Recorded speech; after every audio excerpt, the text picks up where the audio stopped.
রাজধানীসহ দেশের বিভিন্ন বাজারে এখনো অবাধে বিক্রি হচ্ছে নকল, ভেজাল ও অনুমোদনহীন খাদ্যপণ্য, প্রসাধনী ও নিত্য প্রয়োজনীয় সামগ্রী।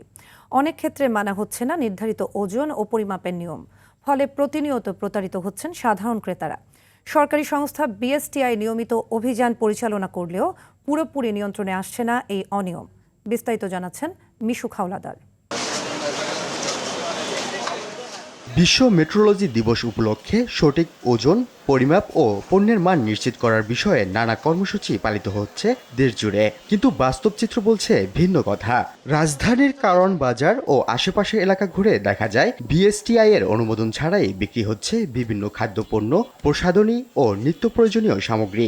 ফলে প্রতিনিয়ত প্রতারিত হচ্ছেন সাধারণ ক্রেতারা। বিক্রেতারা বলছেন বেশি লাভ এবং বাজারে চাহিদা থাকায় ঝুঁকি যেন এসব পণ্য বিক্রি করছেন তারা। এগুলো কোম্পানি যেগুলো বানায় এই প্যাকেটগুলো তো আলাদা কিনতে পাওয়া যায়, এটা তো আমার বিএসটির মধ্যে তো নাই। আমরা আনি কম দামে, কাস্টমার চাই বিক্রি করি কম দামে। আমি বিক্রি করতে কোনো অনলাইনে পাবে অ্যাভেলেবেল, সবাই বিক্রি করতেছে। আপনার মহল্লা পাবেন, ভালো ভালো ওষুধ ফার্মেসি গিয়া আপনাকে চুপ করে বলতে হবে আঙ্কেল আছে ওটা বললে বুঝবে। নকল পণ্য রোধে নিয়মিত অভিযান পরিচালনা করার অনুরোধ জানান বাজারে আসা ক্রেতারা।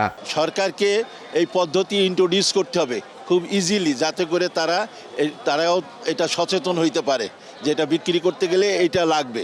মোবাইল কোড কম না হলে তো বিভিন্ন জায়গায় এত ক্ষতিকর ভেজাল মুক্ত খাবার হয় না। পলিসি ভালো আমাদের দেশে, কিন্তু পলিসির ইমপ্লিমেন্টেশনটা আমাদের হয় না প্রপারলি। তো এটা করতে গেলে আপনার এত জনসংখ্যার মাঝখানে যেমন বাজার একটা কমিটি, তাকে একটা দায়িত্ব দেওয়া যেতে পারে। আর সরকার থেকে আপনার মনিটরিংটা একটু বাড়াতে হবে, মনিটরিং ছাড়া আসলে সম্ভব না। এদিকে নকল ও নিম্নমানের পণ্য ঠেকাতে নিয়মিত মোবাইল কোর্ট ও বাজার তদারকির কার্যক্রম চালানো হচ্ছে বলে জানিয়েছেন বিএসটিআই এর কর্মকর্তারা। তবে জনবল সংকট ও সীমিত সক্ষমতার কারণে সব জায়গায় কার্যকর নজরদারি সম্ভব হচ্ছে না বলেও জানিয়েছেন সংস্থাটির মহাপরিচালক। 10 মাসে প্রায় 2500 মোবাইল কোর্ট হয়েছে বিএসটিআই এর পক্ষ থেকে, এবং তার মধ্যে প্রায় 5 কোটি টাকার মতো জরিমানা করা হয়েছে। আর্থিক অনেককে শাস্তি দেওয়া হয়েছে, 1 মাস, 1.5 মাস, 2 মাস এইভাবে শাস্তি, দণ্ড, জেল জরিমানা করা হয়েছে। 2221টা সংগঠনকে, প্রতিষ্ঠানকে জরিমানা করা হয়েছে। 28টা ইন্ডাস্ট্রিকে কিন্তু আমরা সিলগালা করে দিয়েছি। এর মধ্যে আমাদের মাত্র 23টা জেলায় আমাদের অফিস আছে, অথচ 64টা জেলা, কয়েক শত উপজেলা। সুতরাং এই ভিজিলেন্স করা তো বিএসটিআই এর পক্ষে সম্ভব না।